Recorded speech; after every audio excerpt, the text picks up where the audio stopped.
ओम शांति। 22 फरवरी 2022 बाबा के महावाक्य। मीठे बच्चे, तुम सबको सच्ची गीता सुनाकर सुख देने वाले सच्चे सच्चे व्यास हो। तुम्हें अच्छी तरह पढ़कर सबको पढ़ाना है, सुख देना है। प्रश्न: सबसे ऊंची मंजिल कौन सी है जिस पर पहुंचने का तुम पुरुषार्थ करते हो? उत्तर: अपने को अशरीरी समझना, इस देह अभिमान पर जीत पाना, यही ऊंची मंजिल है। क्योंकि सबसे बड़ा दुश्मन है देह अभिमान। ऐसा पुरुषार्थ करना है जो अंत में बाप के सिवाय कोई याद न आए। शरीर छोड़ बाप के पास जाना है, यह शरीर भी याद न रहे। यही मेहनत करनी है। गीत: इस पाप की दुनिया से। ओम शांति। जीवात्माएं या बच्चे समझते हैं दिल में कि अभी हमको बाबा कहाँ ले चलते हैं। बरोबर जहाँ से हम आए हैं वहाँ ही ले चलेंगे। फिर हमको पुण्यात्माओं की सृष्टि जीवात्माओं की दुनिया में भेज देंगे। श्रेष्ठ और भ्रष्ट अक्षर निकले हैं, जरूर जीवात्माओं को ही कहेंगे। सुख व दुख जब शरीर में है तब ही भोगा जाता है।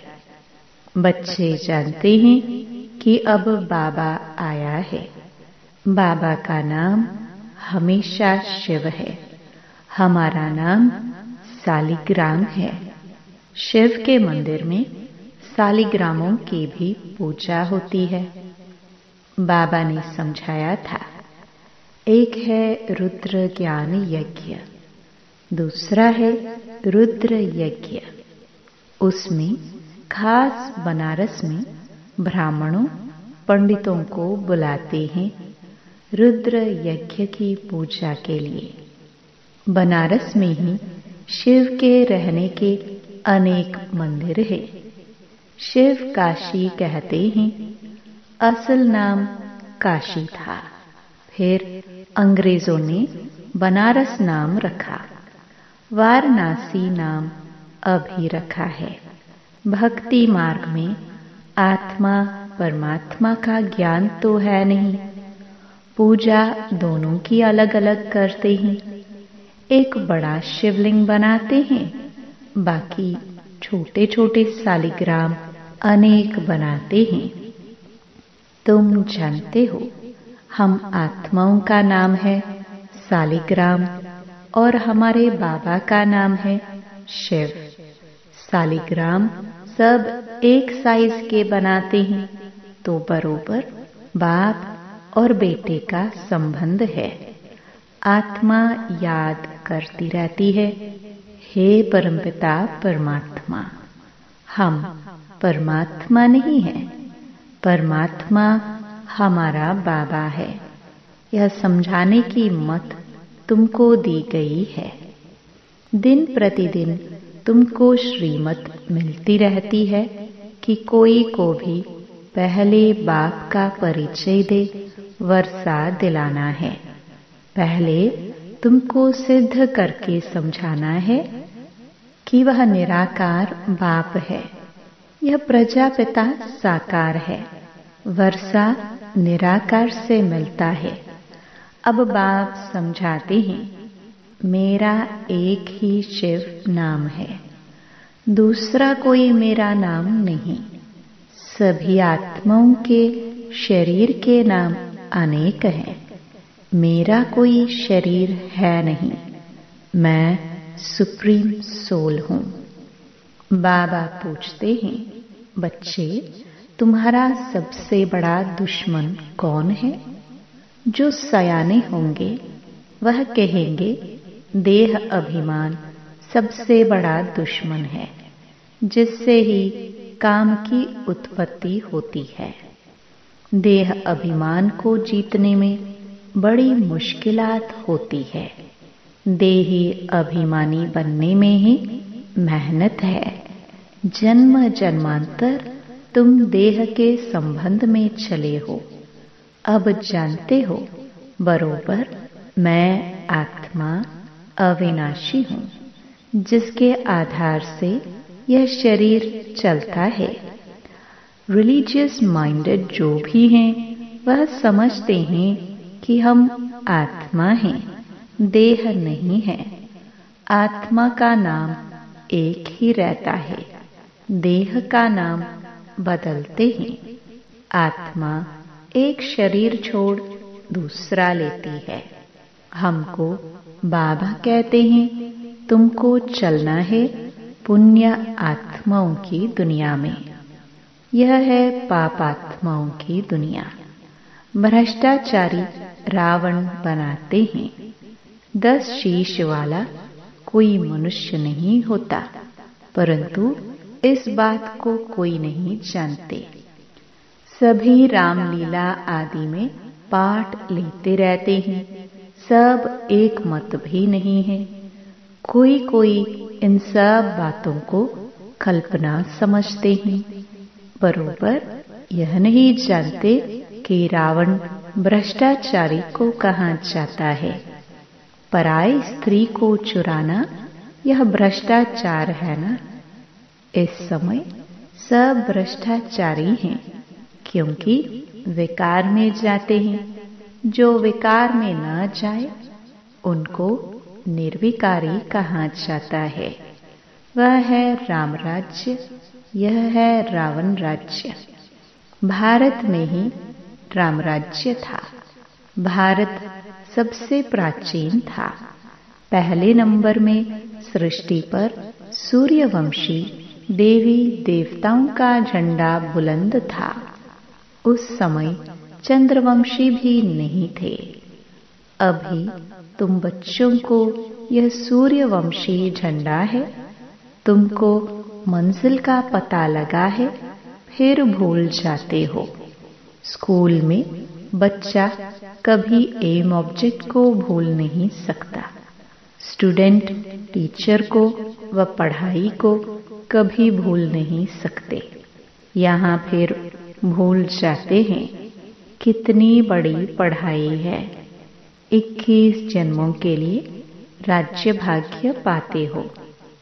ऐसे स्कूल में कितना अच्छा और रोजाना पढ़ना चाहिए। इस कल्प में अगर नापास हुए तो कल्प कल्प नापास होते ही रहेंगे, फिर कभी भी पास नहीं होना है। तो कितना पुरुषार्थ करना चाहिए, श्रीमत पर चलना चाहिए। श्रीमत कहती है अच्छी रीति धारणा करो और कराओ। अगर ईश्वरीय डायरेक्शन पर नहीं चलेंगे तो ऊंच पद भी नहीं पाएंगे। अपनी दिल से पूछो, हम श्रीमत पर चल रहे हैं? अपने को मियाँ मिठू नहीं समझना है। अब अपने से पूछो तो जैसे यह ब्रह्मा सरस्वती श्रीमत पर चलते, हम ऐसे चल रहे हैं। पढ़कर और पढ़ाते हैं, क्योंकि तुम सच्ची सच्ची गीता सुनाने वाले व्यास हो। वह व्यास नहीं जिसने गीता लिखी है। तुम इस समय सुखदेव के बच्चे, सुख देने वाले व्यास हो। सुखदेव शिव बाबा गीता का भगवान है। तुम उनके बच्चे व्यास हो, कथा सुनाने वाले। यह स्कूल है। स्कूल में बच्चे की पढ़ाई से नंबर का मालूम पड़ जाता है। वह है प्रत्यक्ष, यह है गुप्त। यह फिर बुद्धि से जाना जाता है कि हम किस लायक है, किसको पढ़ाने का सबूत मिला है। बच्चे लिखते हैं, बाबा फलाने ने हमको ऐसा तीर लगाया जो हम आपके बन गए।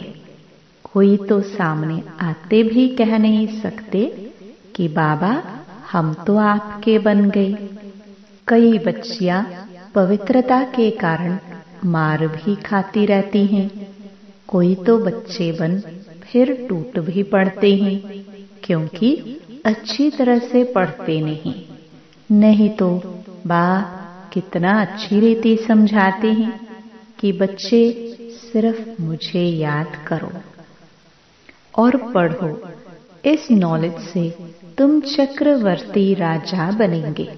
घर के बाहर भी लिख दो, 1 सेकंड में जीवन मुक्ति मिल सकती है। जनक मिसल 21 जन्मों के लिए। 1 सेकंड में तुम विश्व के मालिक बन सकते हो। विश्व के मालिक तो जरूर देवताएं ही बनेंगे ना। सो भी नई विश्व, नया भारत। जो भारत नया था सो अब पुराना हो गया है। सिवाय भारत के और कोई खंड को नया नहीं कहेंगे। अगर नया कहेंगे तो फिर पुराना भी कहना पड़ेगा। हम फुल नए भारत खंड में जाते हैं। भारत ही 16 कला संपूर्ण बनता है और कोई खंड फुल मून हो ना सके। वह तो शुरू ही आधा से होता है। कितने अच्छे अच्छे राज हैं। हमारा भारत ही सचखंड कहलाया जाता है। सच के पीछे फिर झूठ भी है। भारत पहले फुल मून होता है, पीछे तो अंधियारा हो जाता है। पहला झंडा है हेवन का। गाते भी है पैराडाइज था। हम अच्छी तरह से समझा सकते हैं क्योंकि हमको सारा अनुभव है। सतयुग त्रेता में हमने कैसे राज्य किया, फिर द्वापर कलयुग में क्या हुआ, यह सब बुद्धि में आने से कितनी खुशी आनी चाहिए। सतयुग को सोजरा, कलयुग को अंधियारा कहा जाता है।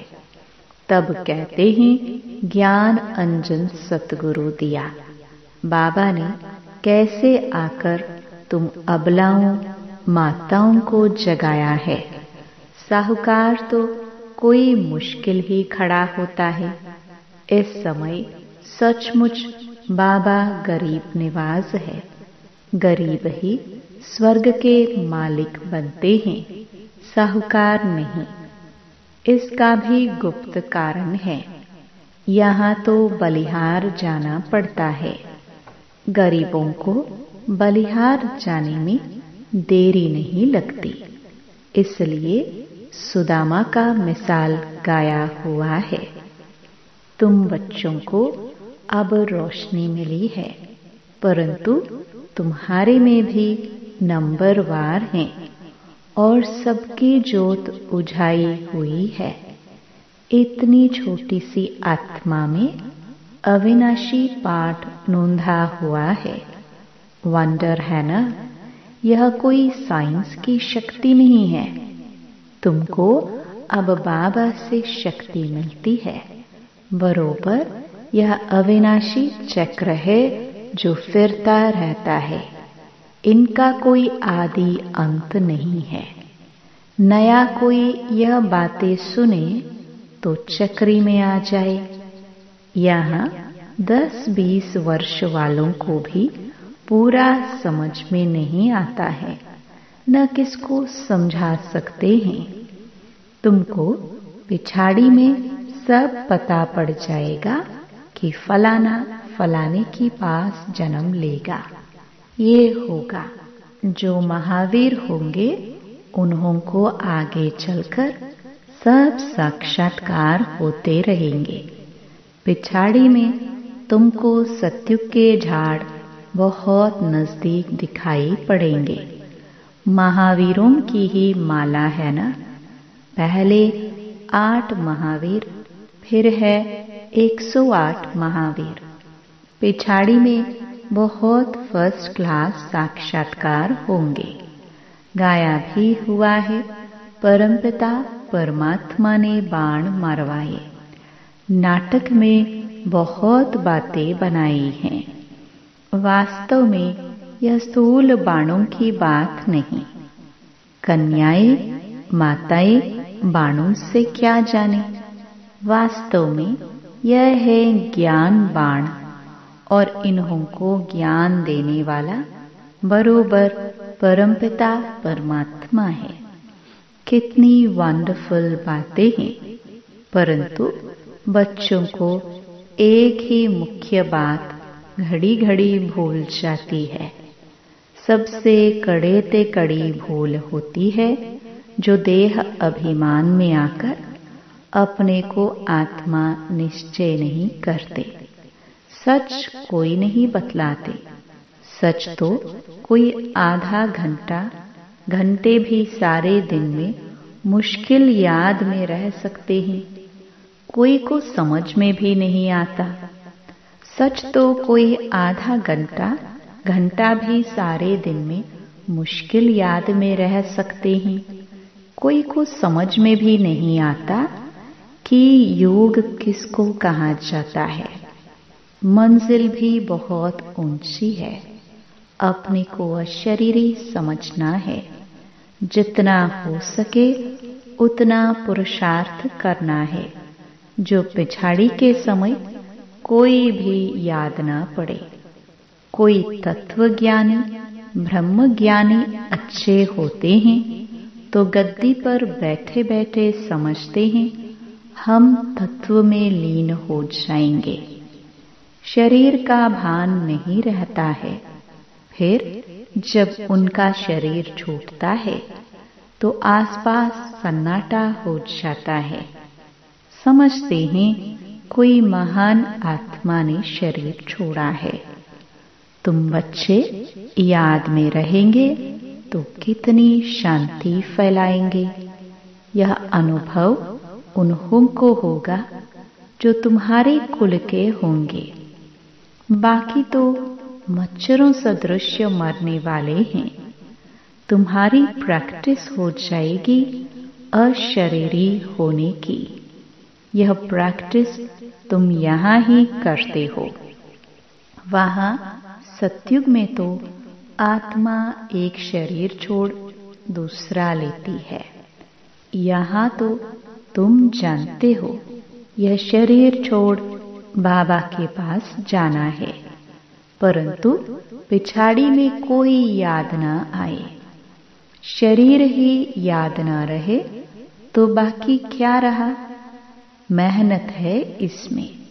मेहनत करते करते पिछाड़ी में पास होकर निकलते हो। पुरुषार्थ वालों का भी पता तो पड़ता है ना। उनका शो निकलता रहेगा। बांदेली गोपिकाएं पत्र ऐसे लिखती हैं जो कभी छुटेली भी नहीं लिखती। उन्हों को फुर्सत ही नहीं। बांधेलियां समझती हैं शिव बाबा ने इन हाथों का लोन लिया है तो शिव बाबा का पत्र आएगा। ऐसा पत्र तो फिर 5000 वर्ष के बाद आएगा। क्यों नहीं बाबा को पत्र रोज लिखे। नैनों से काजल निकाल कर भी लिखे। ऐसे ऐसे ख्यालात आएंगे और लिखती हैं बाबा मैं वही कल्प पहले वाली गोपिका हूँ। हम आपसे मिलेंगे भी जरूर, वर्षा भी जरूर लेंगे। योग बल से तो अपने को बंधन से छुड़ाती रहती हैं, फिर मोह भी किसमें न रहे।